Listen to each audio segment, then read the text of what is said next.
Hi folks, my name Adam and I make tiny nerdy things. And this week I make Cat Chase Mouse, which means I need Make Mouse, so I make Mick Mouse. What is a Mick Mouse? Mick Mouse! Of course, knowing that I want to keep from making a full-sized cat, I'm gonna have to make Mickey Mouse moderately minimally sized, so I'll start with a wee bit of armature wire wrapped around my pipe before bending it into an appropriately running-y shape. I'll then cut away the excess and cover the center with some clay to help hold it in place before snipping the arms open so I can reposition them to match the legs, at which point I can start to build up the lumpy little bits of the hands and thicken up the shorts. I chose an armature wire that I knew would be a good thickness for Mick Mouse's limbs rather than faff about trying to cover super thin wire, so once I've got the body mostly built up, I can get to work making Mick's mantle. This starts as a ball pressed onto the pointy neck I made earlier, then smooshed and blended into the body before thickening up the jowls and jaw so I can press a dent into the middle to create my screaming Mickey face. Then it's a whole lot of poking and prodding in the hopes that I can somehow make this mildly Mickey Mouse in appearance, though admittedly I really didn't have any idea how to make a Mickey Mouse, so this is pretty much just guess and check using whatever three-dimensional reference material I can find online. I'll ball stylus a couple little eye sockets in front of the nose, then start to smooth my featureless mouse skull since I plan to bake it at this point so I can add any detail afterwards. A little divot in the tip of the face for a future nose marks a good point to bake it all before filling the eye sockets with eyes and building up the overly concerned eyebrows. With the eyebrows in place, I can pop a tongue into the mouth, then fill a little lumpy nose into that pre-poked nose divot before adding some oversized round ears, and this is finally, thankfully, starting to look like that much beloved mouse. With the head baked to save my progress, I can start thickening up his hands by adding a big lump to each arm and pinching the tips to create a flat, fingerless mitt that I'll fold back on itself to create a thumbless fist. Then I can add a thumb to before poking and prodding some fingers into the otherwise fingerless mitts before wrapping the wrists in some teeny tiny wormy dealies to finish them off. All that's left to do then is build up Mickey's boots by adding lumps of clay until I've got an unbaked gray potato shape that I'll shape into a shoe shape, repeating again for the other leg. Then I can drill a little hole in his hind side so I can fit a teeny tiny length of armature wire into his butt to make his tail. And once that's been bent into a bit more of a natural shape, that's one Mickey Mouse mostly good to go, which means it's time to make a kitty. Oh, well hello, kitty. I figured why not make our murderous feline none other than the soulless, mouthless abomination that is Hello Kitty. After all, I've been building a little playlist that's centered around the battle of the brands, and who better to pit against the monopoly that is Disney than a fellow world-spanning cartoon-making megacorp like Sanrio. Besides, if there's one company that can compete with Disney in terms of sheer amount of copyright infringement cases and cease and desist letters, it's probably the Hello Kitty company. So I guess to minimize any chance of copyright infringement, I'm going to call this character Greetings Cat from now on. I've made Greeting Cat's body by essentially adding arms and legs to an egg and smoothing it all out before adding little thumbs to the tips of the hands, and well, that's kinda it. I decided to go with the dress-wearing Greeting Cat design because I know nothing about Greeting Cat and assumed that this was the most popular design since my research usually goes as in-depth as Googling something and taking the very first picture I could find as 100% lore accuracy. With the bottom of the dress in place and the top blended into the body, I'll build the sleeves by adding little flatworms around the wrists, then blending them backwards. Then I can mount Greeting Cat on a sculpting block so I can build the armholes of the dress in a similar fashion before doing the same thing for the collar. A last bit of blending before a fully baked body will lock my progress in place, and I can drill a couple holes into her non-existent neck so I can press this perfectly sculpted aluminium skull in place. Also, what's going on with my thumb? Otherwise, a quick flick will cover my head in clay and I can press it back onto the body and begin bulking it out to get the correct head to torso ratio necessary for Greetings Cat. Then after a copious amount of blending and smoothing, I can press a couple adorable cat ears in place and add some little eyes and a nose, as well as this adorable little bow I made off camera. A little lump of clay will be her little puffy tail, and I can get to work making her backpack. A quick check will make sure my lumpy clay bob fits in place, then I'll remove her head so I can make some straps by wrapping her torso in some long flat worms of clay, draping them up and over the arms and connecting them in the back before adding little pull tabs to the shoulders.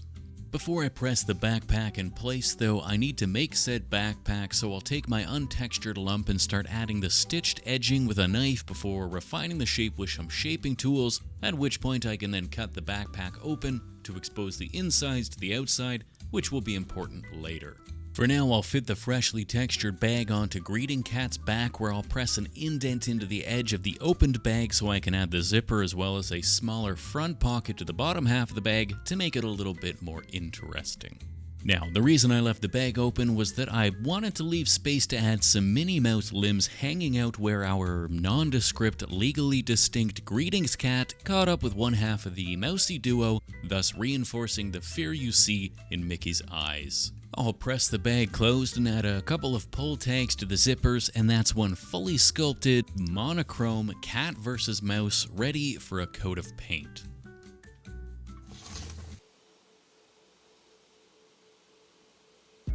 I'll start by removing Greeting Cat's bow to attach later while I prime both Greeting Cat and Mickey Mouse white to facilitate the light colors they're both about to get. I'll paint the majority of Greeting Cat's dress pink before realizing my camera isn't on, then I'll haphazardly stipple a lighter pink over top to create a bit of a texture before turning to her sleeves, which will get a bright yellow with some lighter yellow added in the same way as the pink. I figured blue's a nice contrast, so I'll paint her bag blue with a lighter blue textured on top, while the zippers get a silver base coat and a muddy black wash to add some shading. Then it's onto the arms and legs hanging out, which get a black base coat, which I'll then carry over to Mickey, who gets his various anatomical bits base coated in black as well, being careful to keep the edges sharp so I have a nice white undercoat that I can then add the lighter beigeier bits of his face on top of. I'll do this in several layers, getting progressively lighter right up to a not quite off-white before painting his tongue with some pinks and shading the edges of his eyes with a wash, while the centers get a second pass of a bright white. Then it's onto his pants, which get an initial deep red base coat followed by some lighter red highlights, before his shoes get a nice earwax orange to add some shading, which I'll carry over to Minnie's shoes doing the same. While this dries, I'll give all three hands a grayish shading, at which point the shoes are dry enough to top coat in a lighter yellow before moving back to the hands to do the same top coating but with a bright white. Off to Greeting Cat's head, where I'll paint the eyes black and the nose yellow, then I can finally finish Mickey off by painting his horrified pupils looking back over his shoulder before adding a little bit of UV resin to make sure they look extra fearfully tearful.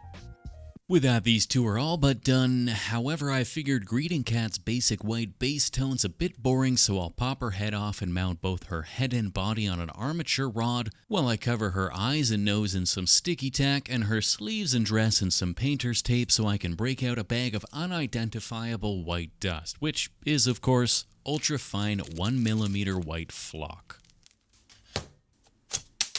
I'll pour this horrifying lung-filling flock into my static grass applicator in a desperate attempt to maximize the control I have over the inevitable mess before painting all the exposed bits of Greeting Cat's body in PVA glue so I can pour the freshly electrically charged flock over the body, thus creating a fine layer of fluffy white fur. I'll do the exact same thing for her head, making sure to get a good PVA coverage before adding just a whole whack of this fluff over top, instantly giving her a more adorable fluffy finish. Then I can remove the tape from her torso and reattach her to her sculpting block while I remove the rods in her neck nub and replace them with a big glob of hot glue. Removing the sticky tag reveals her lovely black soulless eyes and yellow nose, and I can poke some holes into her cheeks to fit the whiskers, which I made by dripping super thin super glue down some strands of black thread to help them keep their shape. A little more hot glue will hold her bow in place, and I can fit her little freshly fluffed tail in place as well, and with that my legally distinct cat is ready to chase Mick Mouse down a hall, which means we need a haul. To keep things simple, since it feels silly spending too much time on something that's likely to get DMCA'd, I'm going to make my hallway by attaching tongue depressors to a perfectly sized piece of plywood. However, my tongue depressors have these rounded edges, which I'm going to need to remove first. With that out of the way, I can then start attaching my tongue depressor floorboards to my plywood base with the help of a little hot glue. Then I can cut the excess away before giving the whole thing a coat of sepia wash to make them look a little more woody. A bit of black around the edge of the plywood will make it look a little less haphazardly tossed together, and I can drill a couple little holes to fit some armature wire so I can attach my 2.5 characters onto their respective spots. And with that, we're all done here and on to the glamour shots.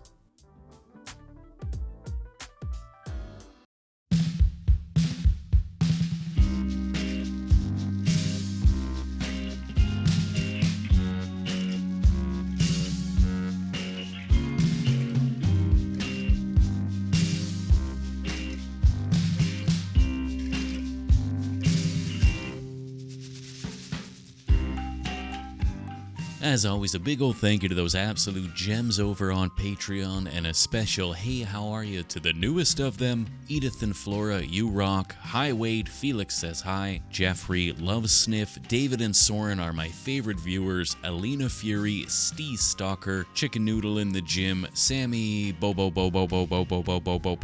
Jesse Dam, Parmy San, Catherinelli, an Embry Guy, Denever, and Consume Spinach. You are the tiny little white fluffs of flock coating the inside of this channel's lungs. I hope you liked this video, and if you did like it, then I hope you got to watch it before the big black-booted heel of copyright law crushes it into non-existence. Otherwise, we'll see you next time. Cheers.